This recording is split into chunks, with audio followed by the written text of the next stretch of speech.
Welcome to the Switchblade Sisters Social Club, a true crime podcast where two sisters exploit their worst fears for your entertainment. You're welcome. I'm Dee. And I'm Rhonda, and together we are the Safieh sisters.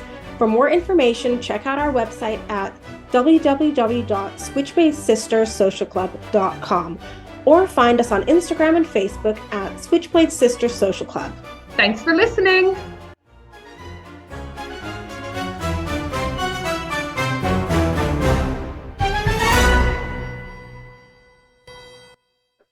Welcome to a bonus episode of Switchblade Sisters Social Club. We've only got one of the Safieh sisters here today, me, but I will try really hard to represent. And I am joined today, so excited about this, with Louis Ferrante. Hello. Hi, Deanna. How are you? I am so good. So I will introduce him in a moment, but basically how this interview came about was I wrote an article, which I'll post in the show links in the show notes, where I recommended a bunch of true crime books from 2023, and yours was one of them. And it's called Borgata, and we'll talk more about it. But I have to admit, like, mafia crimes are not my normal go-to, but I wanted to include like a range of books in this list, you know, so that I could find something for everyone in there. And I was fucking fascinated. So I can't wait to talk to you about it more. But for those who don't know who you are, you're all crazy. You're a former heist expert and Gambino crime family mobster who spent 8.5 years in prison for heist and hijacking. Once you appealed and got out, you have become a best-selling author. And I'm pleased to say that I feel like I've done my research for this interview because I don't know if you know this, but we've got a spin-off season from our podcast. So my sister is a real big fan of The Real Housewives, all of them. Okay. There's not a franchise she hasn't watched. And I had not seen any, and that's not a judgment. I watch a lot of trashy TV. I just never got into Real Housewives. Have you? I have not. I've come across them while switching through the channels, but I usually have my nose in a book, you know, at night by the time I'm ready to lay down. So I usually read. So much more noble endeavors, right? So, and my sister always asks whenever we depress ourselves with these true crime cases, why didn't we start a podcast about the Real Housewives, blah, blah, blah. So our spinoff is called Drunk Real Housewives, where I basically sit here and I get drunk and I watch Real Housewives of New Jersey. That is great. That is a great idea. And just shout at the TV. I love it. I don't know why it's never been done before. Yeah, it's like I'd rather be in your living room than with the you know, watching the television on the set. That would be great, just to hear the comments that are going. That would be awesome. Yeah. You can sign up to our Patreon and watch it. The last episode was just 3 whole minutes of me eating olives very noisily and shouting at the TV. But for some reason, better. Yeah. For some reason, people like it, and you got to give the people what they want, don't you? That's great. That's a great idea. So yeah, I've been watching Real Housewives of New Jersey as research for this. So you grew up in New York, and you started off with I'm telling you your life story, and then you started off with stealing cars and hijacking delivery trucks, and then eventually joined the Gambino family. I was started off. I'll tell you in a nutshell. Basically, started off as a car thief.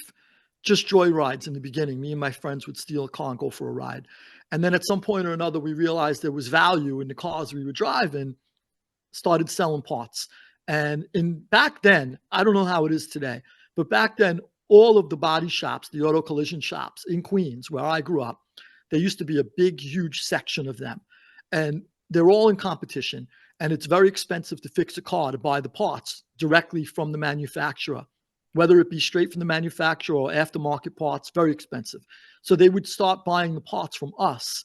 And then before you know it, they were giving us a list of cars that they needed so that we could then, you know, it was like pre-ordering from us. And we're a bunch of car presumably they're turning a blind eye and they suspect where these things are coming from. They know exactly where they're coming from. Yeah, they know. I mean, some of the guys opened up the shop at midnight for us, 2 a.m, so we could pull in. And then eventually when we got bigger and bigger, they even went as far as, because we were young, they went as far as leasing us. They would lease us a warehouse, and we would fill up a warehouse with all skeletons of cars, you know, after we take the parts off, and then just empty, take and go. You know, back then you could lease a warehouse under a phony name. It's probably a lot harder today. There's more identification requirements and stuff. But back then, you just signed a couple of papers quick. You signed a false name. You had a lease. You walked away. And then, a couple months later, a few months later, we just walked away from the building and left the graveyard of cars inside the building. So these guys were in on it with us, and they're making millions of dollars because, these auto body collision shops, you're doing Mercedes, BMW, all day long. These cars, sometimes there's $20,000, $30,000 worth of damage, and they have 100 cars coming in and out of the place for a month. So they're making a lot of money, these places. And, this was their way of going around the system and competing with everybody else. That morphed into hijacking. The first trucks I hijacked were tool trucks, because that was my clientele, with these body shop guys. So then they had these tool trucks that would drive around to different body shops. Matco tools, Snap-on tools. They're big in America. I'm not sure if they're in the UK. I doubt it, maybe. But those trucks— I'm not the one to know about tools, so no. Unless you see one on Jersey Housewives, you might see one of those. I'll keep an eye out. Yeah, now I recognize that truck. Yeah. So I started hijacking them, selling the stuff to the body shop guys, and then that evolved into all kinds of other trucks until I was hijacking trucks left and right off the streets from the airport. How old are you at this age? Like 12? Yeah, exactly. So the chop shop was in high school. The stolen car ring that morphed into a chop shop was sort of like junior and senior year of high school. And then after high school is when I started hijacking trucks. So I'm 17, 18 when I started. And then by the time I was like 19, 20, I had a crew of my own that were all I came from a neighborhood where there were a few older armed robbers in the neighborhood that I was sort of able to band together, and I would come up with the score and the heist and put it together, and we would do it. And then I met other people from other neighborhoods, and if I met somebody who was good at that too, I recruited them into my crew. And until, before you know it, I had a great crew, mostly older guys, mostly older than me. And then you fence the stuff. So you meet more people when you're fencing the stuff. You meet people in business. And back then, I don't know how it is today, but back then, most people in business would be happy to save money, which means make money. And if they could get a deal, I sold stuff to the craziest, you would never believe. You go, what? That guy goes to political fundraisers, and he's buying parts from you, or he's buying a load of, a tractor trailer load of goods from you. And bargain's a bargain. Yeah, exactly. A bargain's a bargain. And, maybe things have changed since then. Now, I can't imagine hijacking a truck now. I think there's such high-tech tracking in it. I would think that every corner there would be a camera where you would it would probably be hysterical watching me do one now, because you'd see me approaching the truck, looking around. It would all be caught on camera. We caught you in the camera about 800 times. We tracked you to your exact home address. Yeah. Exactly. And we know what you did with the money when you were done. So we watched you buy clothes with it. Yeah. Exactly. I think times probably have changed. Yeah. And then they'll say, and actually you're wearing the clothes we saw you buy. So you're under arrest. You look cute. Yeah. Then we found you on online dating, wearing clothes and pointing to the truck. Yeah. No, it's I know it's baffling, isn't it? It's just a whole new world. And yeah, totally.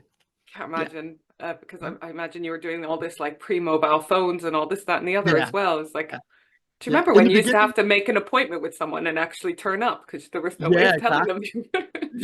I remember the beginning of the cell phone industry, and the phones were this big. It's like you carrying a cinder block around. Yeah. You put your pants put it on the table and plonk it.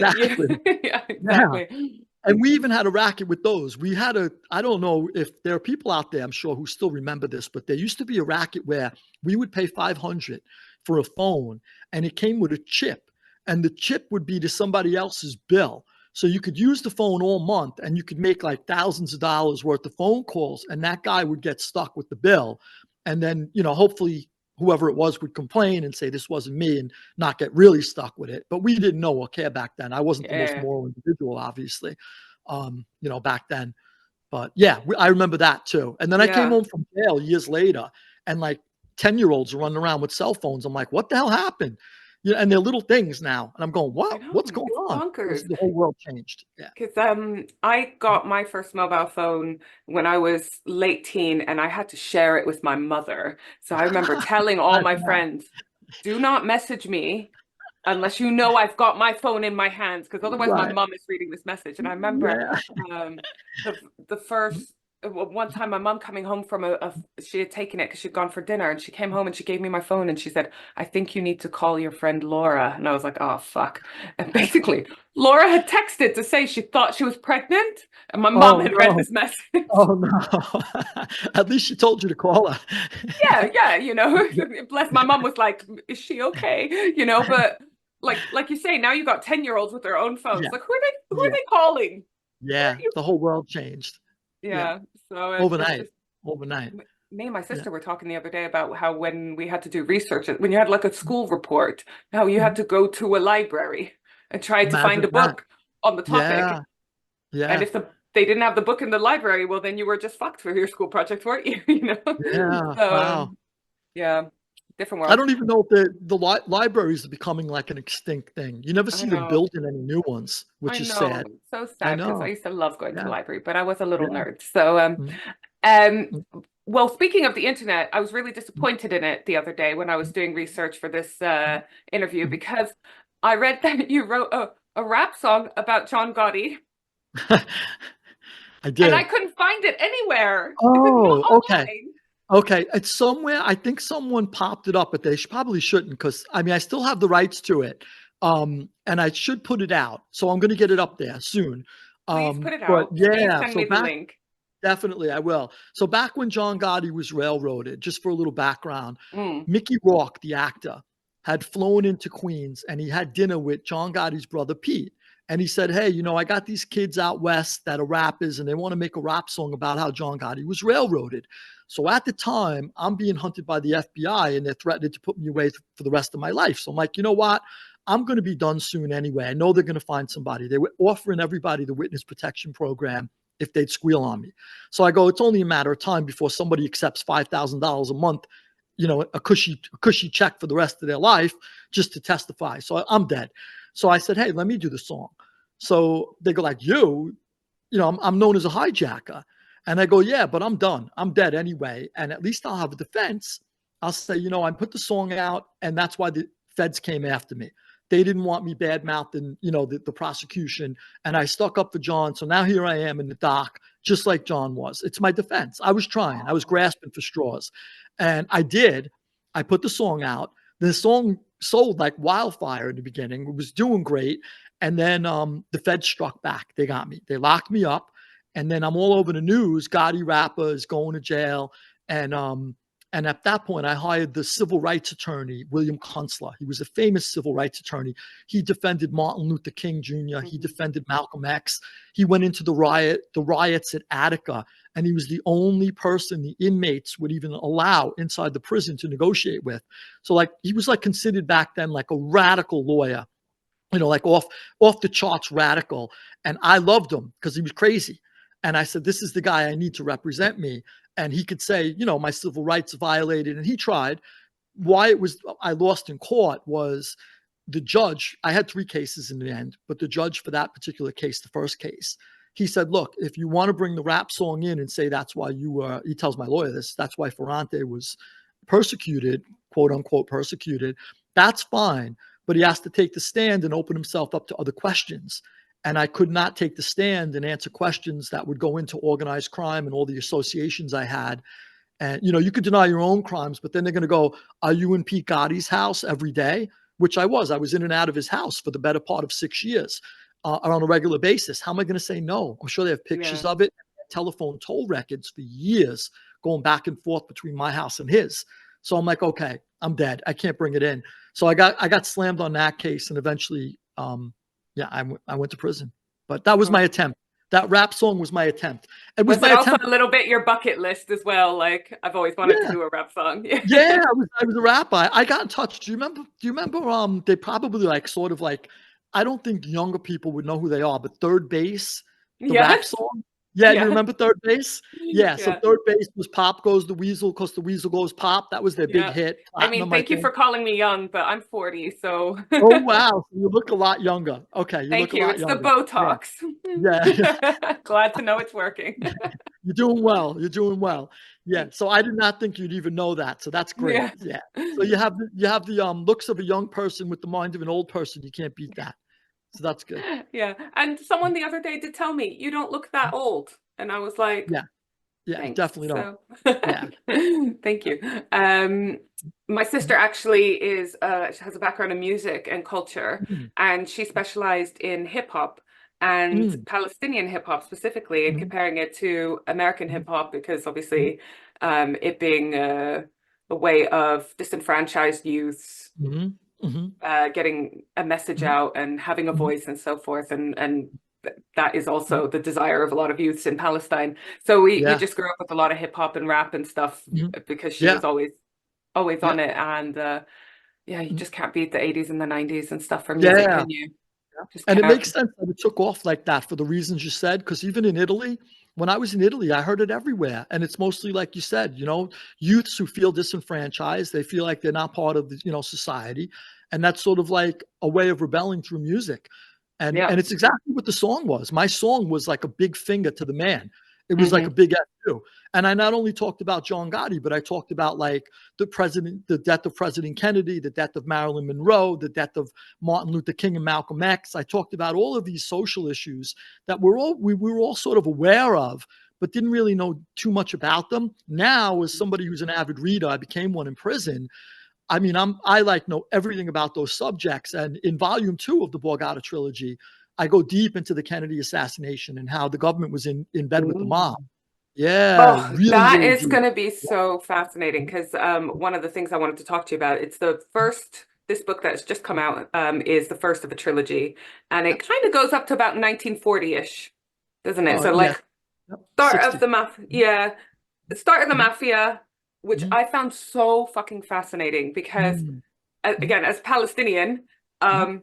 we're probably genetically the same makeup, you and I, because we've been raped and pillaged by the same people over history and time. Yeah, Um, and I didn't know till I wrote. You'll see it in the beginning of Borgata. I think you read it already. yeah, yeah.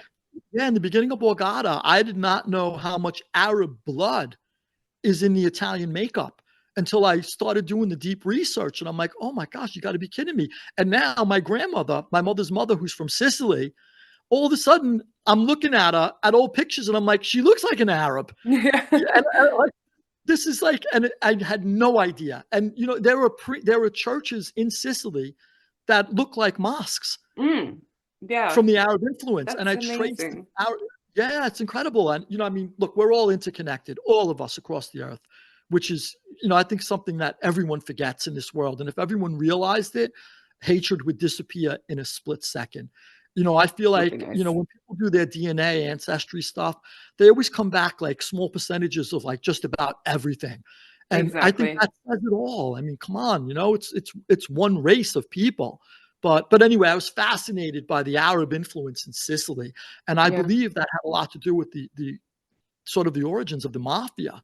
Mhm, Yeah, so that was one of the things I found absolutely mhm, fascinating because you talk about mhm, how it was a very feudal system back in mhm, the day, and you would mhm, have the lord and the mhm, peasants or mhm, that, mhm, and it was very much like the lord is responsible for their livelihoods and their mhm, protection on the mhm, condition that they basically give them their whole mhm. lives, and Right. that is very Mhm. similar to the makeup of a mafia family. Um, Identical. Yeah. which is it's so fascinating. And I was just wondering, were there any differences? Were there any Mhm, like obstacles to sort of transitioning from feudal mhm. system to mafia system, You be basically? believe it or not, there weren't many, and it's almost identical. I make a comparison towards the end of one of the chapters, and I say, after I established that there are so many direct connections and comparisons, I say basically that a modern day mafia family is like a feudal society running around in a contemporary world, having never been informed that they're antiquated. They really have no idea. And the comparisons are endless. So I had read in a couple of books while doing my research, well, the mafia traces back to feudalism, but nobody ever went into it. Everybody just sort of like glossed over it, mentioned it, and moved on. I guess because it's really not interesting to most people. But I said, you know what? I don't care how many readers I lose. I think I'll gain a lot of people who are interested. Exactly. And that's, you're my target audience. I mean, exactly. I want young ladies. People who are interested, who are curious, who ask questions, who want to know. So I was able to go deep into feudal society, and I continue to draw direct connections throughout the early chapters of exactly how the mafia is connected to feudalism. And you could literally see, like, after feudalism was destroyed and tossed onto the trash heap of history, how the mafia said, well, no, we're going to salvage this old building and keep it erect, and this is going to be our vacuum, isn't there? Yeah, incredible. Oh, and especially reading about the unification of Italy, which was not something I knew very much about at the same time, and the dissatisfaction of Sicilians with the whole concept of Italy and not feeling very much a part of it was so interesting. That history was fascinating. Thank you. And I'm really excited because I want to move on and read your memoir, Tough Guy, because I haven't yet. And I told you before we started recording that we have this section at the end of each episode, the People's Pulse, where we ask our listeners for questions, of just random questions to lighten the mood at the end of each episode. And recently one of them was, what would your memoir title be? And so we had some great submissions, but I had actually, because I guess I have too much time on my hands, I had made a mock-up of mine. So I want to share it with you. This isn't a real book. Okay. So I'm going to share my screen so you can see mine. I'm ready. Here we go. Outer turmoil and inner purging.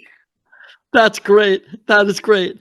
Can you see I've made little reviews here? Don't Waste Your Time by The Guardian and What Utter Bollocks, The Independent. This is great. I love it. Thank you. That's great. Yes, I would. Indeed, I would. I can't wait. So Tough Guy, your memoirs, next on the reading list for me, because that was absolutely amazing. That's great. So just so you know, Tough Guy, what I did was, in that book, every crime I talk about, I was either charged with or investigated for. And I wanted to make sure that everything I said, nobody ever goes, wow, did this really happen? So I could have picked from a million different crimes that I had done. And some of them were even more exciting than the ones I had to put in. But I said, let me just go really, really straight with the ones I was investigated on or charged with. So, and also too, they're easier to talk about because you already did time for them, and nobody could say, "Hey, you're not going to be incriminated for it," and possibly. I mean, now it's been years, decades, so I'm okay now. But when the book first came out, I had just come out of prison, and I wanted to be careful. I didn't feel like going back. So I picked all the stuff I was charged with. But just so you know, when your readers read it or your viewers read it or yourself, it's basically, it's everything that I was either charged with or investigated for is in there. And it's all real. What I had to do, unfortunately, was I don't have a transcript of our conversations. So I had to ad lib things that, the gist of the conversations I would have been having with people from my crew. I had to pretty much just come up with what I remembered as best I can. What I did at one point was, to jog my memory, I would go to the scene of the crime and I would drive. Yeah, because I was like, you know what? How hard is it to drive? Get in a car and go there, and maybe things will replay in my mind. And I would take a pen and paper. I would go back to the scene of some of the crimes and sit there in my car and jot down everything I remembered from the moment we got out of a car. Like you said, we were talking about that running film that would have of me today. Yeah. I sort of had that film in my head. I had gone places one time, and sometimes it hits you, like I'm getting out of a car one time and I'm walking towards a store, and I realized, and I didn't even realize until it suddenly hit me, that I had hijacked a truck right on that corner. And I'm like, wow, I forgot about that. And, I'm driving through, I had done so many crimes, my whole life, crime in progress. So, that's like weird. And then it hits you, and I'm a different person now. So I really I'd have to like stop and just take that in for a minute and go, even sometimes, this is crazy. I would hit armored cars. Me and my co-defendants, we were charged with an armored car on my indictment, but we were suspected of other ones. And if I'm walking in a parking lot now, even today, but this is when I got out of jail, I'd be walking in a parking lot, see an armored car, and I would get more nervous now thinking what I did then than I was then when I was doing it. You know, like it's the different person that you are. Yeah. It's something so alien to me now to stick up a truck, or you know, that the thought of it is like, son of a bitch, that's crazy. You know, but meanwhile, that's crazy. This person did it, me. Yeah. You know, what the hell was I thinking back then? So it also tells you how you could change, how you could have a completely different mindset. You know, things, circumstances in your life. And it tells you a lot about people who do go the wrong way, how easily any of us could be something else, you know, a left instead of a right. And any one of us could find ourselves anywhere. Exactly. Yeah. And when you were talking about how young you were when you started, I was thinking how entrepreneurial you were. And maybe if you'd had different opportunities and that was pointed in a different way, Yeah. you would have had a whole different life story, Yeah. right? Yeah. I love my father. I love him, you know, with all my heart, and I miss him. And he was a good man. He was an upright man. He wasn't a criminal or anything. But my father, like, you know, when I was a kid, he would take me to like the horse racing tracks. You know, I grew up watching, you know, racing. I grew up in the OTB, off track betting. I would hang out with him in the OTB, and he didn't know Not any the better. best childhood environment, one would argue. Exactly. You know, but he didn't know any better. But you know, looking back, to go to speak to what you just said, imagine if he had taken me to a library instead. Maybe I would have been a different person. Maybe I would have grew up different. A lot of it has to do with how we're raised. Of course. Yeah. Oh, well, bless you for making that change. And one of the things I was curious about was how are your former mafia associates, how did they react and respond to the fact that you're now quite openly, very openly talking about the stuff that happened? Are they not so bothered because it's stuff that's already out there because of court cases and so forth? Or everybody who's still involved in that life, who I do bump into, and I bumped into guys in November. I was in New York, in the old haunts for the better part of a month, and I bumped into a lot of guys from the street who I knew years ago, and everyone was fine with me. They all knew I stood up. They knew I never ratted. They knew I never sent anyone to jail. They knew I was facing life in prison, and I was willing to serve life. And at one point I said, you know what, if I have to leave here in a pine box, so be it. But I did approach the guys I was away with, the bosses and underbosses who I was in jail with, and I said, look, if I got to leave here dead, that's fine. I'll never leave. That's fine. I'm not ratting on nobody. I never will. But if I ever do get a chance to get out of this hellhole, I just want to be left alone and go my own way. So, and they were like, you know, with all the rats ratting on us, they were happy to say good luck. You know, so everybody respected my decision. And in the beginning, when I wrote books, I changed the names a lot because I didn't want like to out anybody early.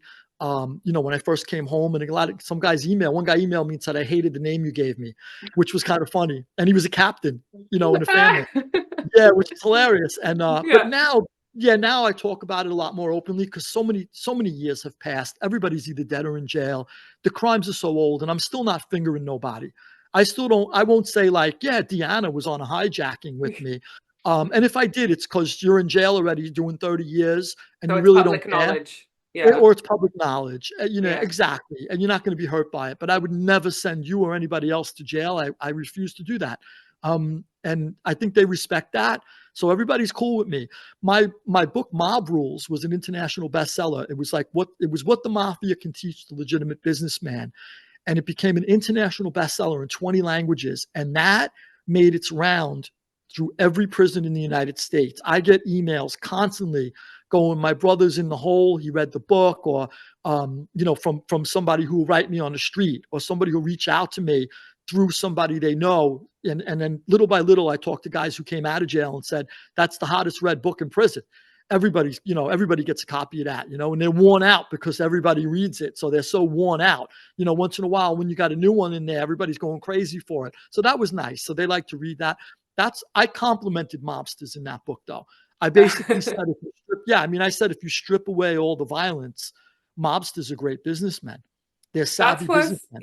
When you were talking in Borgata about, you know, how they took advantage of the prohibition and so forth, it was like, very, very entrepreneurial. But one thing that I found fascinating in the book, which was I didn't think would be one of the key themes in the book, was about it was a lesson in how misinformation is spread, which I thought was fascinating because you start off talking about how, like, obviously a lot of the conversations are not recorded, and you will have historians just repeating anecdotes one to another, and that anecdote might not even be correct in the first place, and suddenly something becomes sort of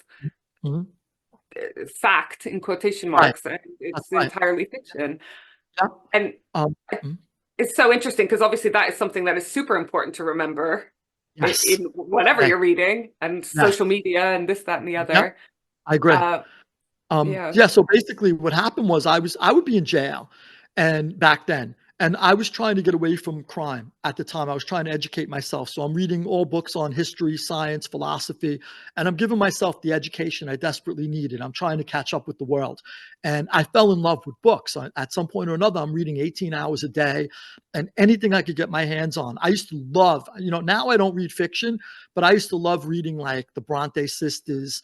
I loved Dostoevsky, Tolstoy, Flaubert, Dumas. I love these authors, like the 19th century masters and mistresses of fiction. And so anyway, I'd be constantly reading, but all the other guys in the prison are reading true crime. So you'd hear a lot of like people would be reading mafia books, and you'd hear a lot of the mobsters blurting out bullshit, never happened. This asshole don't know what he's talking about. So you knew that these books, there was something wrong with them back then, even though I wasn't reading them back then. I'm like, all right, these things are all phony. So when I finally get commissioned to write this history by Lord George Weidenfeld, who was a Brit. Yeah, Lord George, one of the biggest publishers of the 20th century, incredible man. I meet him in Sicily. He goes, I want you to write a history of the mafia for me. So I'm like, cool. That's great. Sounds good. And Lady Annabelle, his charming wife, beautiful woman, really well read. She was an avid reader, and she had a lot of input, and she convinced me with him that I was the right person to and I got to tell you, her input cannot be overstated. Incredible. Yeah, Lady Annabelle's input. So they convinced me that I was the right person to write this book. And then when I started doing my research, I'm starting to notice that I'm spotting stuff that's wrong so quick. And I'm like, there's no way Lucky Luciano would have said this or did this. Where did this crap come from? Those guys back then were right when they were screaming in jail. So now I'm digging, and what I wanted to do, and I realized what the problem was. The problem was that usually you track it back to a source. So there was like, let's say the first source was like in 1953, an author wrote, Albert Anastasia said this, that, or the other thing. And then the next author quotes that book. Then the next author used those two books as a source. And the next author used all three as a source. And next thing you know, it's like a time-honored lie. It's become certified. And it's misinformation, like you said. So I would go back, and I didn't want to confuse the reader by I wanted the reader to like always maintain their confidence in me. So I would always explain, this is why. I wouldn't just say, look, this smells like bullshit to me, and here's why. I'm sorry, this smells like bullshit to me, period. I would always say, and here's why, and explain it to the reader. These things could never have happened because this is how we think. This is how we do things. This is how we operate. And then you come along with me on the journey, and you're able to see for yourself. So there was one guy who read my book in Staten Island who I know, and he said, finally, somebody put all that bullshit to rest. He was like thrilled just with volume 1. And he goes, finally, somebody who knows. And so that's sort of like the person I wanted to come out of the box as, the person who understands it. But it's not about me. It's an objective history in every which way other than that. But when I got to pop my head out from behind the curtain, I do, because I think it's necessary to let people know this could have never happened for this reason. And it debunks a lot of myths that we held true. And it teaches you as a reader too, how to think like a mobster. And by the end, you're like, oh, I know. If you go and pick up another book, you'll be like, I know that couldn't have happened because I read the other book and he let me know why. So that's what helps too. But it goes back to what you're saying. All this misinformation is crazy, and it's coming from both sides of the spectrum most of the time. You don't know what to believe. People are so confused. Yeah. But we don't want to underestimate how important it is that this book is written by someone who was living the life and who knows and from within, rather than, just an academic who's done lots of reading on books and so forth. Like, that is the key selling point of your book, is that, you have that intel and that insight, which is why it just has even more credibility. But I love your writing style because I think it suited me perfectly, because I find it hard to be serious about anything I do. It's like 5 seconds before I'm cracking some inappropriate joke, you know what I mean? And you have like such a lovely turn of phrase, you know, like you're talking about the serious shit. People are getting killed here. And then you just come out with these phrases. So the entire time I was like laughing. I'm so happy you told me that. I'm so happy you said that. That's great. I pulled out some of my favorite phrases as I was reading. I was like making a note because I was just like, what did you say?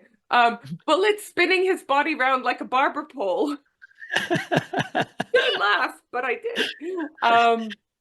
did. New Orleans was starting to make Sicily look like Tibet during prayer time. Did you forget you wrote some of these? I did. Here, shoved into a barrel after being folded in half like a cheap cot. And my mind just went to all those times where you have to fold those fucking cots. So the guy performing the autopsy deduced from the meal in the victim's stomach that he was Italian. Assuming the victim had not swallowed a gondola, we can assume he found some form of pasta. So I wondered, was it a conscious decision to approach this topic with a little bit of humor, or is it just your style and just the way you do life? Like, I'm so glad you brought it up. Yeah, it's my style. Even when we were in jail, the Italians, we always laughed, and we laughed at ourselves all the time. So we found humor in everything. A guy could get killed. One time we were playing cards in a club, a social club, and a guy walked in and he goes, "So and so died." And another friend of mine goes, "Son of a bitch." I go, "What happened? You knew him good?" You know, I asked, "Did you know him?" He goes, "No, he owed me money." I think, I think it's definitely a coping mechanism, isn't it, as well? Yeah. So it's like, that's how we were. We were in jail one time too. And we're like 6 or 8 of us are sitting in the bullpen, and it's a long day. We're waiting to go to court. And by the time they take you, they drag you up in chains. They drag you back down into this dark cave of a bullpen. It's just like torture. And we were sitting around all, black boxed, which is like, you hit your wrists, have a box around them. You can't move them. Your ankles are shackled. And one of my friends goes, somebody was going about like, we could get them back, we'll win in the end. And my friend just goes, "We got them right where they want us." It's like, that's perfect. So we always laughed. And I thought that I should keep it light in the book. Just keep people, it's funny to us, and our own stupidity is funny. Obviously Lucky Luciano was a smart guy. He was able to pull it off. He was the head of organized crime for a long time. He made it what it is today. In the beginning, like the mafia's sort of founding father, but he did a lot of stupid shit too. And if I come across it, I wasn't afraid to point it out. It's like, let people laugh a little with me. So I'm so glad you said it. You have no idea, so I didn't know how. I appreciated it. I appreciate it. And I also think it helps to absorb information when there's a lot of information and it's quite intense. To have that little light relief helps you to breathe a bit. But yeah, it was fucking hilarious. So that's great. Thank you. I'm so glad you said that. Yeah. So on to some slightly more serious stuff. In your book, you also, one of your phrases that you described the mafia as the criminal plague that spread to the New World. And you talk very much about, which another part that I found so interesting was how the mafia moved from Sicily and sort of emigrated or exported to the States. Did it bring any positives to the New World? Yes. So it's hard to believe looking back, especially now, the way people think about the mafia now, less sexy. But the positives were a few things, and I try to point them out as I go. It was a lot of, the bad part is obviously the hardworking Italians who poured their blood and sweat out to make themselves better lives, to make this a better country. They were often stigmatized with the mafia label. So that's the sad part. So putting that aside, and I'm sure, I was sure to mention that as well. But the positives are, the mafia was so used to controlling like every sort of bit of industry in Sicily, like the sulfur mines, the lemon groves, that when they came to the United States, the Italian always worked hard. Italians that came here, they were sort of like, they replaced a lot of the slave labor, and they broke their asses working the most menial jobs, and they really, really like poured their sweat out to give themselves a better life and their children and grandchildren. And they would sort of, because of their work ethic, they would dominate particular industries. For example, the waterfront, all up and down the waterfront, up and down the eastern seaboard, especially the northeastern seaboard, they had complete dominance, the working Italians, of that sort of like that area of industry. And then the mafia would come in, because they were Italian too, and organize them into, like, you know, whether it be unions, whether it be sort of like a voting bloc. So the mafia did sort of like, as much as we might not want to admit it, their bad intentions sort of had a good effect on the country at times when it was necessary. During World War II, I also mentioned that waterfront became crucial when the U.S. Navy was afraid that there were Nazi submarines off the coast of America, and then a ship was sabotaged, possibly. There was a lot of accusations that this ship that burned in Manhattan was sabotaged. So a lot of people were like, okay, how do we secure the waterfront? Go to the mob. So the mob was like, yeah, we're patriotic Americans. We hate Mussolini and Hitler. Let's get this going. So the mob was like the ones who secured the waterfront for the U.S. naval intelligence. And, you know, that's a positive thing too, where you have millions and millions of pounds of tonnage of supplies and men going to Europe every day to fight this war, and you know, to stamp out the Nazi plague. And how are you going to do it unless your waterfront is secured? You got to get the boats out of there. And the mafia was happy to help with that as well. Also, too, during Prohibition, a lot of times they acted as sort of like a pressure valve for public pressure, like a safety valve for public pressure. When they passed the laws to outlaw alcohol in the United States, most Americans were like, "Are you kidding me? You're not going to let me have a drink? You know, what am I, a child?" You know, they were livid. So with that, where are they going to get their alcohol from? The mafia stepped in and said, "You know what? We'll provide it, and we're happy to." And that's the first time, sort of like, people looked at the mafia as, you know, this is a good thing. Maybe they aren't so bad. And then they opened speakeasies so they would have a place to hang out. And speakeasies, the history of speakeasies is interesting too, because it was sort of like during women's suffrage, and women were like sort of like, you know, chained to like domestic roles for like how many millennia. And then suddenly now they're starting to go, we want to vote. And at the same time, the mafia goes, here's a speakeasy, and they're opening up speakeasies left and right. And the women are hanging out there, and they're swearing and cursing like men. They're putting away a few drinks. And you know, there's your nightclub age, the beginning of the nightclub age. So, you know, I mean, people could look at it today and go, whether that was good or bad, I don't know who will judge it for what. But for me, I felt like they liberated women in so many different ways, that it wasn't such a bad thing. Now, I'm not saying the mafia is a good influence. I don't want your listeners to say, is this guy out of his mind? They kill people, they chop people up and put them in barrels. They do all that. I'm just pointing out that there were some things along the way that did, like George Friedrich Hegel said, the selfish man benefits society somehow. In all his selfishness, whether it's Rockefeller, who wants to control all the oil in the United States, his selfishness to be the richest man in the world, Rockefeller, turns out to be a benefit to us who want to drive cars, because we have gasoline now, we have oil for all the different things that we need it for industry. So, you know, how many of us benefit from Rockefeller's greed? So it's sort of the same with the mafia. We sort of benefited in certain ways from their greed. Well, it's just fascinating because they did sort of organize whole industries in ways that weren't before. And yeah, so interesting. The garbage, one other thing, the garbage on Long Island was, all the garbage that was picked up on Long Island in New York was controlled by a friend of mine for decades.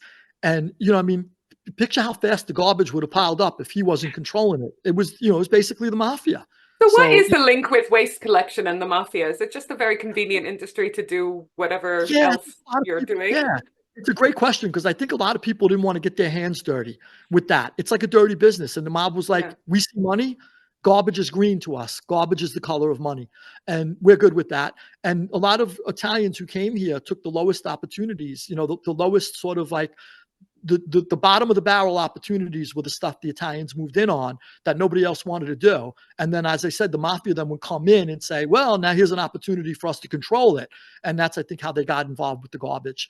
And they controlled it for the longest time. And they used to say, when I was younger, and I was on the street. They used to say the mafia has to be stopped from controlling all the garbage and stuff.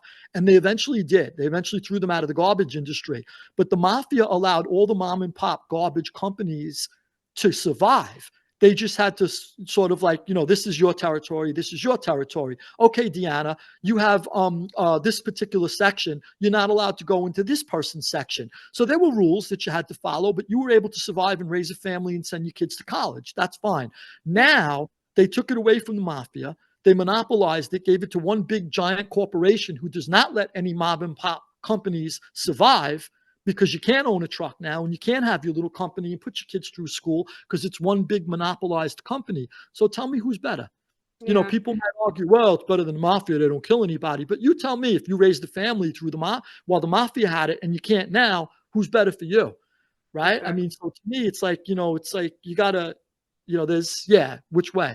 It's not black and white, is it? And that was one thing that came out in the book as well, how you talk about how the mafia kind of acted as lawmakers and peacekeepers for a lot of people that didn't have access to the law and to the government and so forth, which I thought was such an interesting point, and obviously still happens in a lot of different cultures and groups of people in the States today. And that's just another example of how they're sort of stepping in almost where there's a vacuum.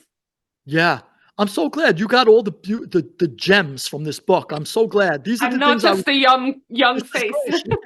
Yeah, you're showing your age now. Well, I have a love for history too. When you mentioned Hobsbawm in the book, I was like, I love him.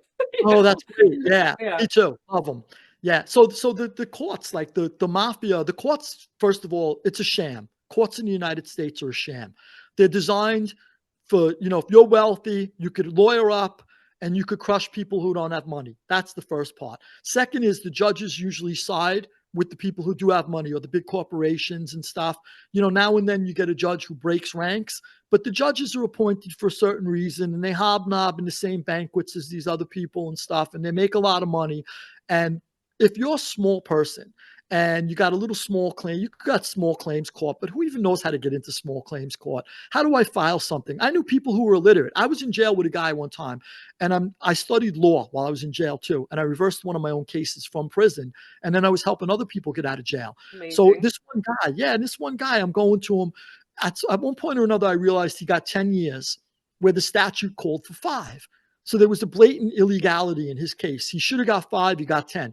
So at some point or another, I'm going through it with him, and I go, "Didn't you even read your indictment?" And he goes, he looks down, and I go, "You didn't read your indictment? You didn't take the minute I said or two to read your indictment?" And he goes, "I can't read." So I said, "You can't read?" And I can't believe it. He's illiterate, this poor man, and the lawyer didn't correct anything in court. So he's got no representation was shocking as well. Yeah. Time and again. There was an African-American guy one time when I was transferred from the feds to the state. These guys knew I was a legal eagle by then. So this guy, they came over to me and they go, "There's this guy, Bruce, that I wrote about this in my memoir, actually. You'll come across it. I don't know if I use the same name, but the incident is in there. His name was Bruce." And they go, he's like, I don't know if retarded is the political correct term for it now, so forgive me if I offend anybody, but they said to me back then, he's semi-retarded and he really doesn't even know why he's here. Can you help him? So he was like an old African-American man, probably like in his like late 50s, early 60s. So I said, "Sure, let me go talk to him." So in the end, I got out that he was basically had committed an act of vandalism. He spray painted something or another somewhere, and they locked him up. And that sort of showed that he didn't have his full, mental capacity, that he was spray painting something at that age on a wall, something usually kids do. So I said, "Look, look, let me get a hold of your lawyer." So I'm trying to get in touch with the lawyer. The lawyer's not giving me any play. At some point or another, I got aggravated. I wrote a letter to the lawyer. I still don't get an answer. At some point, I got really aggravated, and I asked friends of mine on a visit, "Do me a favor.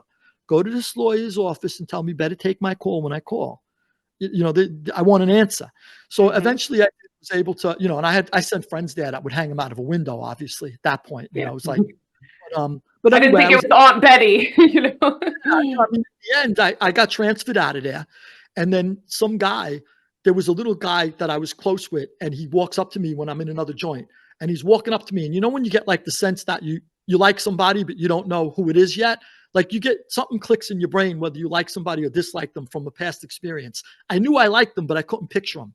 So he goes, it's me, Dreads. And he had I didn't know your head was that small. I said, they had shaved his dreadlocks when he went through, downstate, which was like a reception area. So I go, I didn't even notice you without the dreads. I'm so sorry. He goes, well, look, I wanted to tell you, we've all been looking for you throughout the system to let you know you got Bruce out of jail.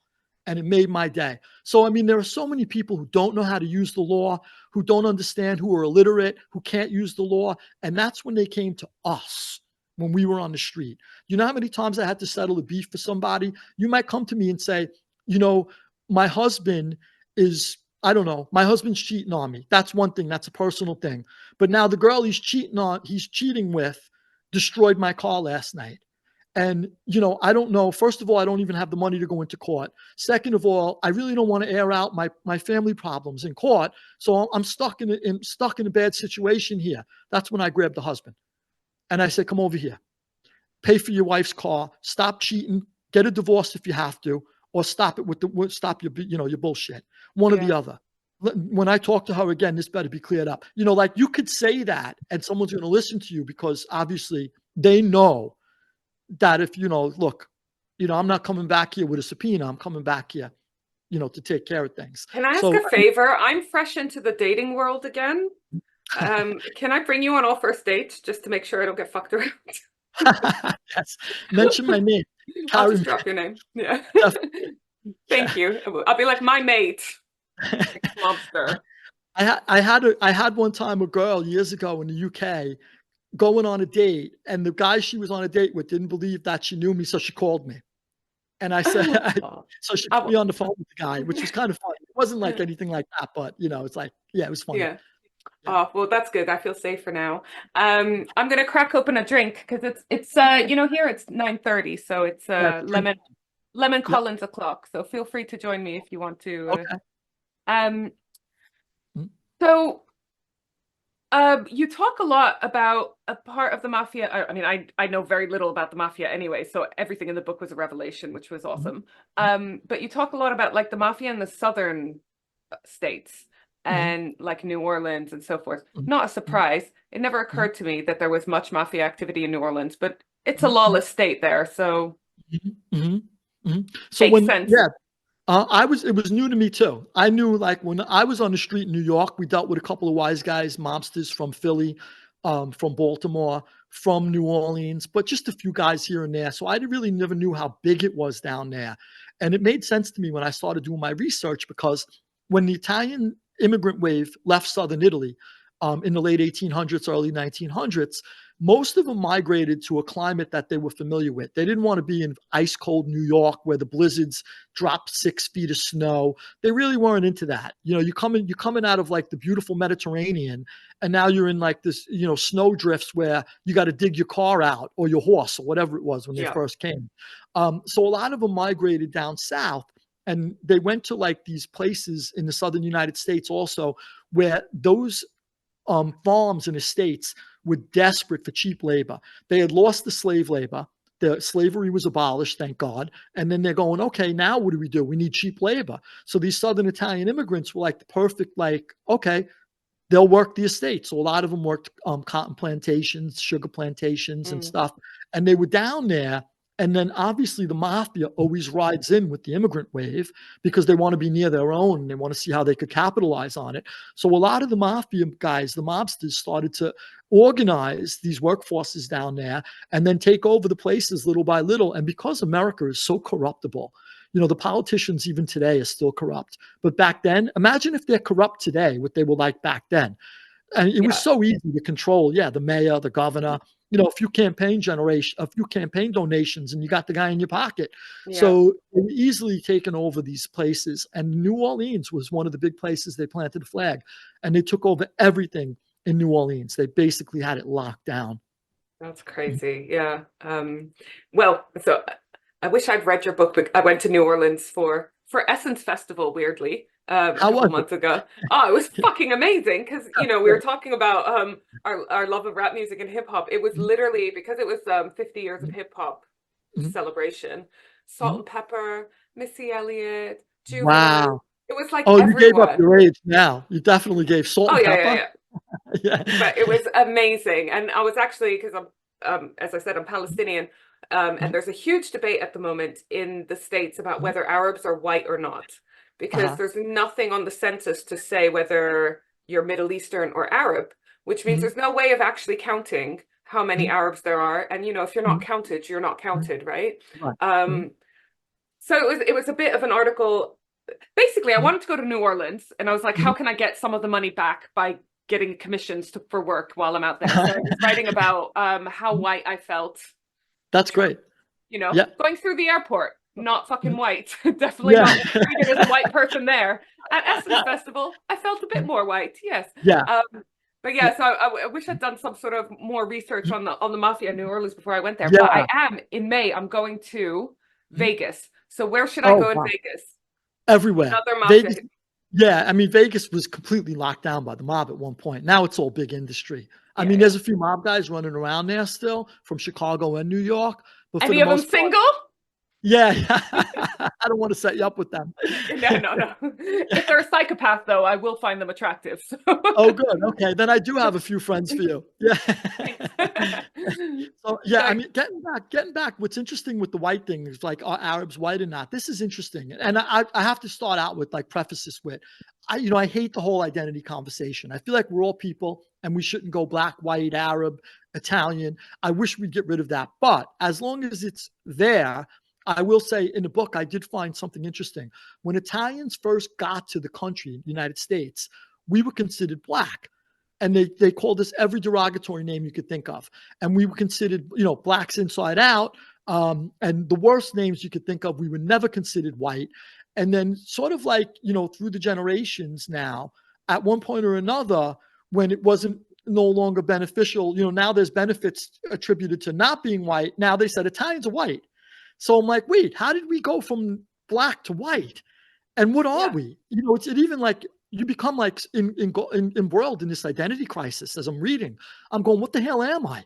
Am I white? Am I black? I don't even know myself anymore. So, it's weird, but what it is all labels. And I hate it, but as long as we're talking about it, I feel like it's interesting to point out that Italians went from being considered black to being considered white in just like 50 years. And it's like, what changed? Yeah. So I can't. We had the same thing in the States as well, where there were waves of Arab immigrants in the 40s and 50s as there was wars and so forth in the Middle East. And they actually petitioned originally to not be counted as white, because obviously there's segregation and so forth. So you don't want to be not white at the time of segregation. So obviously they're like, look, we've already dealt with our own shit. Please let us just have a nice time here. But now, because I agree, like it'd be great if everyone just realized there's more similarities between us and differences. But I also think it's so interesting and important to understand your background and your history. So interesting. I agree. Yeah. I agree. But then also there's like very practical things like medical conditions that are more prominent in certain ethnicities than others and so forth. And so things like that, where it's really important to know how many people might be susceptible to sickle cell anemia, totally whatever, even stereotypes. Like I'm telling you, I'm on Italian time. I like have a hard time. Like if I'm hanging out with, and I was with a director in one of my gangster code documentaries for Discovery Channel. I had a German director, on time all the time, not a minute late, not a minute early, never ever, no early, no late, on time. Me, I'm on Italian time. Is Italian time like Arab time, where it's like it's the same thing? I think. I believe it's the same thing because I have Arab friends who seem to be on my same time scale. Yeah. So that's definitely. We're also really confused if someone arranges to meet and there's like no food. Like where's the food? What the hell is this? I got to be eaten within 10 seconds as soon as I walk in somebody's house. If somebody doesn't offer me something, I'm ready to go. Going in their fridge and just getting food out yourself if necessary, because we're family. When I was young, we used to, if my mother was making a pound of pasta, she would put on 2 pounds or 3, not knowing who was walking in the door. You never know. You never know. Exactly. She'd rather throw out the extra pasta, and we weren't rich. But macaroni. And also, you probably weren't throwing out the extra pasta. You probably found a home. I just want to say that I've just been joined by my other co-host. Let's see if I can get her on. Oh, how beautiful! Oh, how gorgeous. What's her name? Lola. She's a Oh, Lola. showgirl. Yeah, Yeah. that's great. Yeah. So just thought That was Barry Manilow. Barry yeah. Manilow, Lola was a Yeah, but she's showgirl. actually more is it the Kinks Lola? Walks like a man, talks like Oh, yeah, yeah. I don't know. Lola, Lola, Lola, Lola. Lola. Look at her. Yeah. Oh, how Ridiculous. beautiful. Hey, Lola. Oh, So wow. so yeah, she rarely comes and sits next to me. So when she does, you know, when you're That's, like, I'm I'm gonna, special. animals know me, so she might have came for my voice. They all know me. Oh, They she might all have know me. done. Yeah, Oh, yeah. well. I was at So my friend's house in New York, and his dog looks like a fierce Doberman, but she's not. She's precious. She's one of the real big Dobermans, but she's precious. She took to me. She wouldn't leave my side. She was incredible. So I mean, my cousin's house too. He's got a dog. She was so loved. She every night she come on the couch and lay on top of me. I just met her. So I thank God that dogs are like that with me. Cats too. I have cats. I love my cats. oh, But yeah, yeah. do you know when people ask you, are you a cat person or a dog person? It always confuses me because it's like, why do you have Oh, to pick? yeah, Because I am yeah. both. I I love had three both. cats at one point, and Yeah. I had one cat that I got as soon as I moved out of my house. And so when I was around 18, 19, and she lived to be about 16 years old. So she only died a few years ago. And I was literally like, I don't even know Devastated. how to adult. Yeah, I've never lived alone without her as an adult, yeah, you know. I was just like yeah, so hard. grown. Yeah. Yeah. It's like somebody pulled your heart out too. It's so hard. Awful, I awful. know. Someone was telling I me, know. why do we do it to ourselves? We know Yeah, they only live a yeah, fraction of our life. Why do we I do know. it? It's like, oh, Yeah, because the joy in the meantime, yeah. And you then we know? swear we're never gonna do it again when we're crying, and then we do it Yeah. again. I know. I know. Oh, and Hopefully also God has something, I know you're an atheist, but hopefully God has something for us one day, or there's something the universe offers where we all reunite and, the love that you're able to share with these little animals, one day you just see them again. I don't know. Even if it's for a flash, I'd be happy. because Yeah. whenever I play with like, Lola or other dogs, I just think we don't deserve you dogs. We don't Yeah. deserve you. You guys are Yeah. so just awesome. Big hearts, giant We are hearts. scum in Yeah. comparison, But Yeah. yeah. So So true. so I Sad. just wanted you to meet Lola because she's my That's co-host for the day. great. That's Um, great. so back to the book just quickly because I'm so excited about book 2 and book 3 because as we mentioned, it's the first in the trilogy. Do you know roughly when they're going to come out? How long do I have to wait? Because I'm very much Uh, about instant gratification. Oh, hopefully soon. I'll let you know sooner than later. I don't know myself yet. If they're written, I wrote them all. Oh, I want good. to do tweaks. Yeah, I want to just add some tweaks to. I read probably like another few dozen books since I finished 2 and 3. So I want to go back in there and do a couple of tweaks, like little new information that I picked up along the way, a couple of quotes I want to drop in. And that's basically it. So they're really ready for publication. They're ready for print. So it depends on the publisher. The UK publisher sort of kind of calls the shots, and the US publisher, I think, follows their lead because it was initially commissioned out of the UK, the book, the trilogy. And I had a great publisher in the UK. This wasn't even designed originally to be a trilogy. I just kept writing. And I said, whenever I'm done, I'll just put the pen down.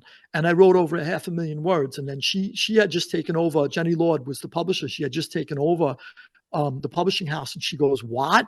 She goes, it's like War and Peace. We can't publish War and Peace anymore. Nobody would read it. So I'm like, you got to be kidding me. She goes, can you cut it up? Can you break it up? I go, yeah, I think I have perfect places, where there's Yeah, breaks natural and breaks. Yeah. natural breaks. Exactly. So I cut it up into a trilogy, and now it's manageable. And I can't wait to get the second one out too. So I'm glad you said that. Yeah. I can't wait. Do you have Yeah. any plans to come over to the UK, do any kind of book tours or anything like I that? hope so. The UK has been great to me in the past, where I always was invited to the UK. Always. I used to spend so much time there. I had an apartment near the Thames at Oh, one point. nice. I was there so often. And this hopefully, at some point or another, the book gets out there. Somebody will invite me for an event or another. I promoted the Prince's Trust. He's now King George. Who knows? Yeah. Maybe somebody, some organization or something will bring me over. And I hope that's the case because I love it there. I love the people. I love the whole place. I hate the weather.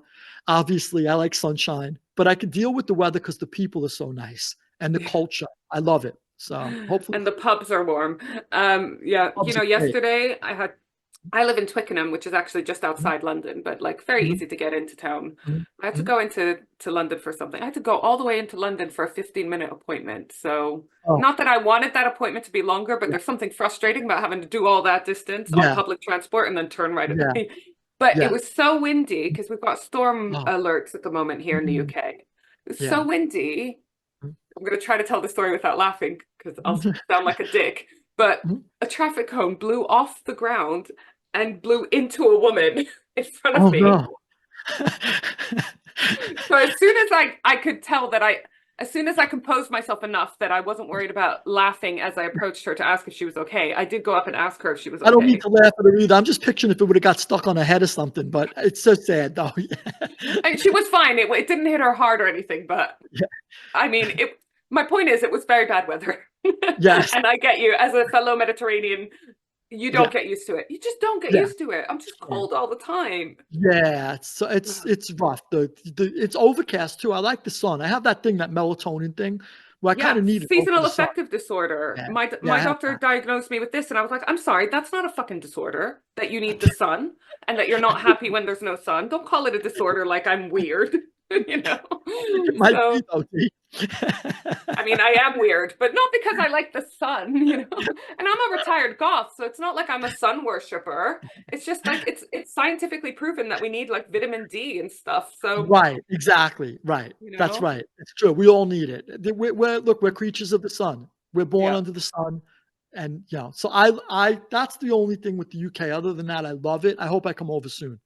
Yeah. Well, and also I want to bring to your attention something that Mhm, we've been super excited about and talking about like every podcast episode. But one of my really good friends, Isla, is opening up a bookshop in York, and it's the only mhm, one. I think there is one in New York, but she's mhm, in Old York, UK mhm, York.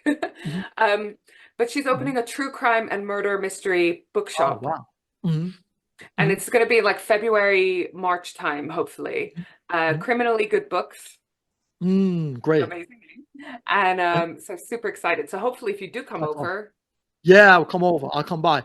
I hope she's bringing you and your sister in.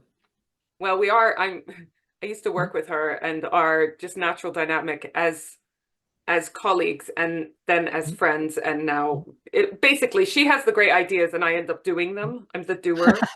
That's So great. for a little while, I worked at a company where we all had, and this brings us very nicely onto the People's Pulse. We all Mhm, had kind of like nicknames, and mine was mhm. the executioner because I executed the tasks. So I thought it was quite good and might be my mob name. Um, yeah, so we'll hopefully get you over to York and Yeah. Yeah, so visit the I'm museum hoping there. someone brings me over for something. You know, I mean, I would love to come promote the book too, and just, you know, I haven't been there in a while, so I'd love to get Wait, over there. I have a lot of friends over there that I could reconnect with as well. I had actually this morning a friend from the UK was in the United States and called me, and last when I was in Staten Island in November, I had a friend in from the UK in Manhattan, and we got together for a dinner in Staten Island. So, you know, I have been connecting with my UK friends here, so I'd love to go see them there as well. oh, amazing. Well, you have to keep us posted because if you're doing Sure. any kind of events or Mhm, anything, then I'm sure our listeners would be very mhm, interested. definitely. We will definitely Mhm, be there. mhm, definitely. So Mhm, I told you we finish our episodes with the People's Pulse to lighten the mhm, mood, although this has been a mhm, very, very fun mhm, interview anyways, but sometimes mhm, we're talking about, you know, child killers and all kinds of stuff, and we're just like, we mhm, can't end it there. People will go to bed crying and so forth, and we don't want to be right, responsible for that. yeah. So the Mhm, People's Pulse, the mhm, question that we asked our listeners today, mhm, knowing that you mhm, were coming on, mhm, was what would their mob names, their mob nicknames be? So, because there are some amazing ones. There's some shit ones, mhm. aren't there? Like, how many blue eyes are there? Oh, there's a lot of Jimmy Blue Eyes, Frankie Blue Eyes. I know a couple. Yeah, Today I yeah. did there's a mob name generator, which some of our listeners did and submitted their Mhm, answers. So I'll tell you some of theirs. I did the generator, the mob name generator, and it came mhm. up with blue eyes as well. My eyes are fucking Really? hate. I was like, I redid it and it came up with the godmother. And I was like, but it did say I would be the owner of a speakeasy. And I was like, yeah, that's a life I could see for myself. So That's great, yeah. yeah. Um, I think my favorite from the book, from your book, was Joey the Fleabag. Joey the Fleabag. That's right. I He just was the thought guy who was blocking the door when they arrested what's his name up in upstate New York. Yeah, it's just that was kind great. of cute. Kind Yeah. of cute. So did you have a nickname? I was Big Lou, and because Oh, nice. I'm really not. I'm not a 6 foot tall guy. Oh, was it Um, ironic? It's ironic, yeah. So Big Lou. And then a lot of times, like one time I was on a lawyer visit. I was interviewing new law. I went through 7 attorneys before I studied law and ended up reversing one of my own cases myself. And I had the best attorneys money could buy back then. Um, Obviously, I didn't come from money, but I made money on the street and I just dumped it into the lawyers' pockets. And one of the attorneys that came up was Bruce Cutler, who was John Gotti's attorney, who I decided not to use because I really didn't want to go in there with John Gotti's attorney in the end. A couple of guys in jail talked me out of it and said, "You'll look guilty." But anyway, he came up to see me and he's looking around the visiting room. And finally I go, "Bruce," and I called him over and he came and sat next to me. And he goes, I didn't see you. He goes, "I somehow was looking for Big Lou and I just assumed you were much bigger than you are." So Ouch. yeah. Rude. Yeah. Oh, So good thing you didn't hire him. yeah, exactly. Most of the gangsters were my size, though. I mean, Italians are most, a lot of Italians are tall in Italy, maybe, but most of the Italian Americans I grew up with in the States, most of us were on the shorter side. My father's tall, but his parents were very short. And I think it was gene jumping. I got the genes. So Do you have kids? Are any of I them tall? don't. I Yeah. don't. Yeah, I don't. Yeah. Yeah. So Mhm. I sent you this question in advance so that you could Okay. prepare specifically for this one. Have you Okay. got a mob name for me? Yes. So let me think. So I'm going to do, if it's D, I'll call you D the Dagger because you're never going to know when the dagger comes out. Okay. So D the Oh, I Dagger. like that. I like Yep. that. Yep. And because older songs, which I didn't know your age until you told me, I'll go Deanna Fofana. Do you remember Fofana? Remember Yes, the song? yeah.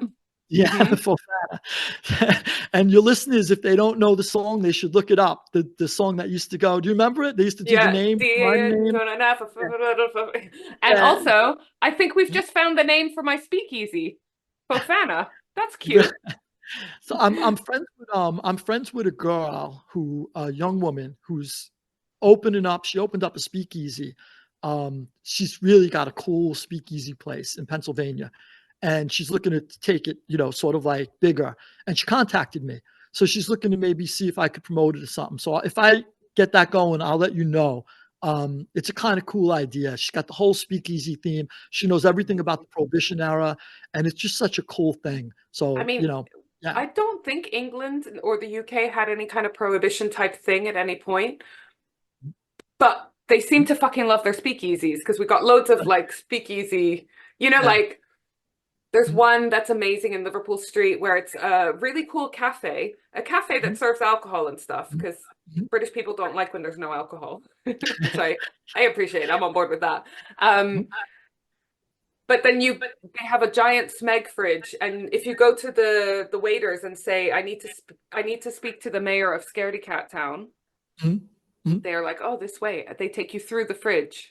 And then you Really? go down into the basement and there's this like speakeasy bar. Oh, And I so love that. loads of things like that. It's super Oh, cool. that's Um, so cool. well, Yeah, that's what I we'll would go for a drink when you come to London next time. definitely, definitely. I can't wait. Yeah, Definitely. And, fantastic.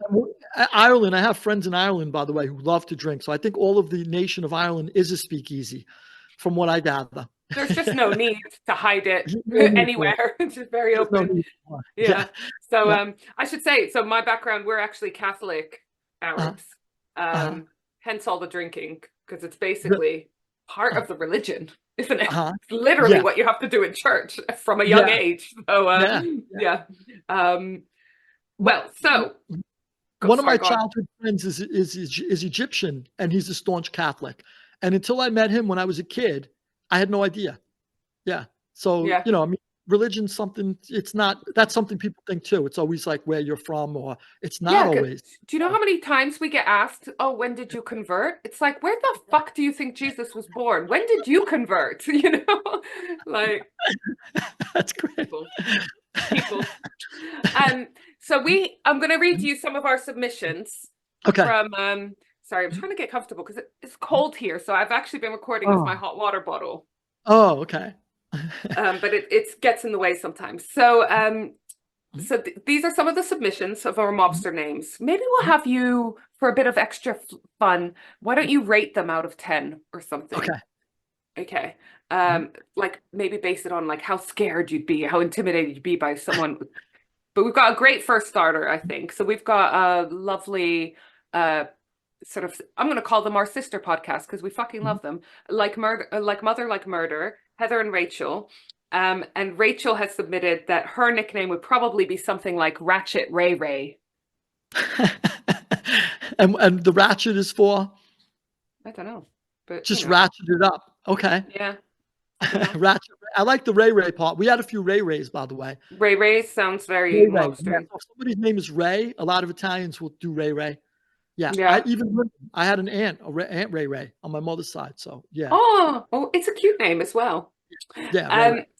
We've got our favorite Sam. He is one of our dear listeners. We've got a few like hardcore listeners that just contact us regularly and we mention a lot. And Sam is one of them. He does these portraits. He's an artist and he does these portraits with pencils and graphite and so forth. And they are just so lifelike and amazing. And so his name is Sam, Lazy Mule Art. Tell him to do me, Sam. I will. He probably would. He would love to. So his name is Sam, obviously Samuel. So his would be Sammy the Mule. Sammy the Mule. I like that. I like Sammy the Mule. I like anything but Sammy the Bull. So Sammy the Mule is good. Yeah. Yeah. Sammy the Mule is cool. Yeah. We like that. We've got our dear friend Lucy B. She says, mine would be something boring, but you could read into it. I would be called something either like the dishwasher or the cooker. Well, if it depends. If she was, if she was like, if I was younger and she was around a little, might call her Lucy the Floozy. I mean, it depends, but Lucy the Floozy, nice, yeah. And like the girls that hung around with us, as long as we called them that, they were okay with it. But another guy couldn't call her that. Then we yeah, names with each other. Yeah. You'll appreciate this because our friend Lucy, she's Jewish, and she submitted for her memoirs when we asked our listeners, what would your memoir title be? And she submitted it too late, so this didn't actually make the episode. Her submission for her memoir title was Jew on Her Period. Clever. My sister Rhonda, she did the generator, the mob generator. I don't know what the website is, but let's assume that it's part of the Mob Museum. Hers was Rhonda the Widowmaker. The Widowmaker. All right. There's a few women though who really are Widowmakers. So I mean, has she gotten rid of a couple of guys? Maybe. No, she's been with the same guy since she was 15. They're married, have kids, everything. Maybe she's got plans. Keep an eye on that. She might have made other people widows. Yeah, okay, there you go. That, or he should watch his step. He should always watch his step. So this one I found hilarious. This is from Karen, one of, again, our lovely, dear regular listeners. She says, my mobster nickname would be Karen Conformity Stevenson. This is because I'm surprisingly law-abiding and rule-aware. I realize that's not very mobster, but I reckon someone who understands the laws and has an awareness of guidelines might be useful in a mob environment. Yes, as a consigliere. We could definitely use her. So we'd call her Karen the consigliere, and we'd call her in to get a reading of the laws when we need them. So perfect. She's like Karen, an in-house lawyer, yeah. House lawyer, Karen the consigliere. All right, nice. Isla did the test, the mobster generator name thing as well. Isla, who I was talking about, is opening the bookshop in York. And hers, I don't know why it came up with this, but it said Isla Smiley Cool. Isla Smiley Cool. That's actually a really cool thing. It's extra cool because she's originally from Glasgow, and you've got the Glasgow smile. So yeah, that's the Smiley. Isla Smiley Cool. Yeah. So might call her eyelashes if she's got eyelashes. She had nice eyelashes. Might call her Eily eyelashes. She does. She does have nice eyelashes. I gotta tell you, the names come from the craziest places too. Usually it's if you're around somebody and they do something now and then. Like we had a Johnny Brains who wasn't too smart, so obviously it was the opposite. You know, I'll tell you that I had a beef on the street with a guy one time. His name was Joe the Butcher. So I automatically assumed this guy cut people up. You know, you're around killers on the street. So, you know, I go there to meet him, and we were meeting in a parking lot, and he comes walking out of the parking lot in a white butcher coat. He was a butcher. He was a butcher. I thought you were going to tell me he was vegetarian. No. So he was just a real legitimate butcher from the supermarket, but he was a knock around wise guy on the side, but he didn't want to give up his regular job. He liked it. And he did numbers and, loan shark money on the side, but his name was Joe the Butcher. So it was kind of funny. So I'm like, this guy, I thought he was a real butcher, like killing people, chopping them up and everything. And he's like the guy you went for if you want a good cut of meat. It's like, it didn't register. That's hilarious. So, yeah. So sometimes they're ironic, and then sometimes they're just very, very accurate. Yeah. We had a guy who started little. He used to come on a heist with us once in a while. We called him 2 times, because he said things twice sometimes. And once again, if somebody else called him that, we would have been like, "Why are you making fun of his, his stuttering?" We would have killed the guy. But we could call him. We're friends. It's like your family, isn't it? Or your partner. Exactly. You might spend 2 hours solid bitching about them, and if your friend says, "Oh yeah, that's tough," you're like, "What the fuck are you talking about? You don't get it. You don't get it." Exactly. It's totally different. And so then, basically, to end, have you got a good suggestion for a nickname for my sister, or are we going to stick with Widowmaker? Some key facts about her in case this helps. She's tiny. Yeah. She's like 5 foot nothing. She talks a lot. She says she's very blunt. How about well, if I knew her, so I gotta know her because you could do Randa the Panda. You gotta know her. Like if I was around you one night, by the end of the night, you'd have the best nicknames you ever imagined. Like I'd pick them up. Like you gotta be around somebody. Yeah, I mean, like I was in jail. I'd give somebody a name, and it would stick. You'd meet the guy like 5 years later in a different jail, and he's like, I still got that name you gave me. It's really satisfying, isn't it? Giving someone a nickname that sticks. I have a friend who is gay, and his name is Gary Floyd, and so the nickname I gave him that stuck. It's not a mobster nickname, but it's a cute one. Is Pink Floyd. Pink and I was Floyd really proud of that one. Pink Floyd is great. That's a perfect one. So that's sort of like what I would do. I'd be like, "You're Pink Floyd." And then if somebody else called him, like if he likes it, it's great. But if he was like, that's just with us, nobody else better call him Pink Floyd. I'd be like, "You're making fun of my gay friend?" That's it. But if he liked it, that I think it's a great name, Pink Floyd. So that one I was particularly proud of. Yeah. Thanks. Yeah, Pink Floyd is great. Oh, well, Lewis, it's been absolutely amazing talking to you. And I just cannot wait for the second book, for the third book, for every other book you come out with. Lola, by the way, I keep on forgetting this is an audio medium primarily. So when we've been talking about Lola, we're talking about my French bulldog. Yeah, listeners? Forgot to say that. We'll come up with a name for Lola too. We'll come up with Lola. Oh, well, her full name is Lola Bandita. There you go. You got one already. Yeah. That's Hobsbawm, right? Sorry? Yeah. Hobsbawm. Yeah. Well, also she's a little shit, so it suits her well. Oh, we had a guy in jail called Shorty Kaka. He was Latino, and which is little shit. Shorty Kaka. Yeah. Nice. Yeah. So I like that. Yeah. He didn't mind the name. He was fine with it. Yeah, that is a key thing about nicknames, isn't it? With how appreciated they are by the actual person. Yeah. So, I'm looking forward to you coming over to the UK, having a drink with you, and establishing our nicknames, and maybe even changing our names legally, because why not? And thank you so much for. Yeah, same here. And thank you for asking great questions and for liking the stuff I wasn't sure about putting in. So that's really awesome. Super appreciate it. And listeners, if you read the book, get in touch with us and let us know what you think, because it's such a good book. It was so good. And like I said, in full disclosure, mafia crimes are not my go-to type of crime. Although I love documentaries about them, whatever. It's just, everyone has a favorite kind of crime. I wish I could phrase that. I didn't ask you. What's your favorite? God, it's so awful, but like probably British serial killers. Oh, there aren't that many compared to America. No, there are. Yeah, And like a we drop in the cover bucket. we Yeah. cover we cover that a lot because apparently there's a link between landmass and the amount of serial killers, which is fascinating. Yeah. Are they But yeah, polite? Are they always polite? so yes, and they always offer you a cup of tea before they butcher you. Yeah, before they kill you, right? Yeah. Yeah. Hey, So did you what was the deal? There was like a Netflix series with the serial killer who they found the picture in his house. Was it really him? Do you remember that? He was wearing a leather jacket with like a mask when they went into the house. I'm sorry, it wasn't a serial killer. It was somebody who killed a woman reporter. It was somebody who killed a woman reporter in the UK. And then they pinned it on some guy, and I couldn't figure it out if it was him or not.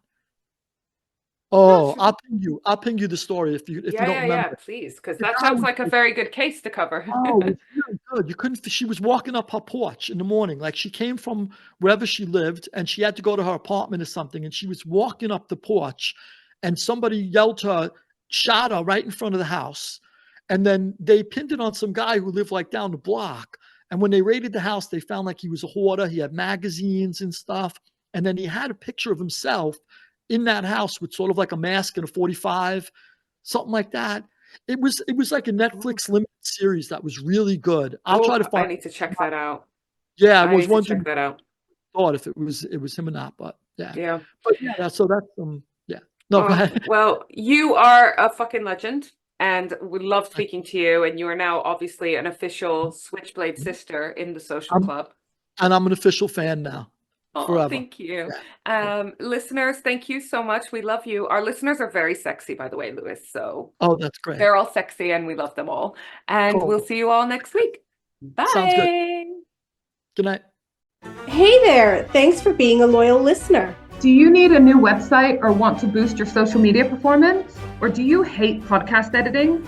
You've tried optimizing your website and social media channels, but you're still not getting the listeners, downloads, and engagement you want? We, the Safieh sisters, love helping people with tasks that they hate.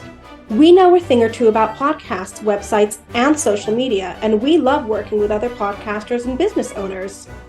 So why not head over to switchbladesisterssocialclub.com and go to our Work With Us section. We believe in collaboration over competition. A rising tide raises all ships. Bye!